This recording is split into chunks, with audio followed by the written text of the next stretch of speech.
Hello everyone, welcome to my channel. Please subscribe and keep watching more details. Emmerdale's will betrays Caleb over Jimmy King deal. In tonight's October 22 episode of Emmerdale, Caleb Milligan gave Jimmy King the paperwork to sign over his shares of the haulage company, but Jimmy said he needed to read over the small print first. An impatient Caleb told him it was a good deal. "You're also clearing your debt and setting yourself up for the future," he said, adding that he was doing him a favor.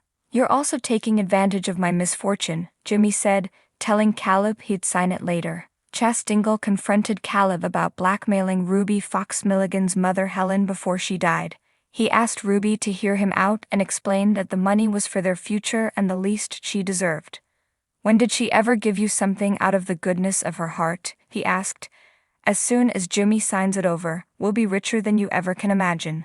After he revealed that her parents once tried to pay him off to stay away from her, she forgave him. Meanwhile, Jimmy asked Will Taylor to check the contract, who said it all looked above board and would solve his money worries. "It saves me from bankruptcy, but it's a big price to pay," he said before signing the paperwork.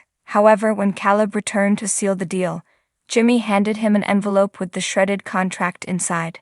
He told Caleb he knew about the 5-year deal he had set up with the new depot, which would save him from bankruptcy. "I won't be taken for a mug," he said.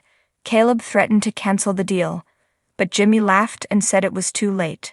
Caleb later accused Ruby of ruining the deal before realizing it was actually Will. Ruby was angry and told him to get out. At the wool pack, he confronted Will and told him he had just lost a job.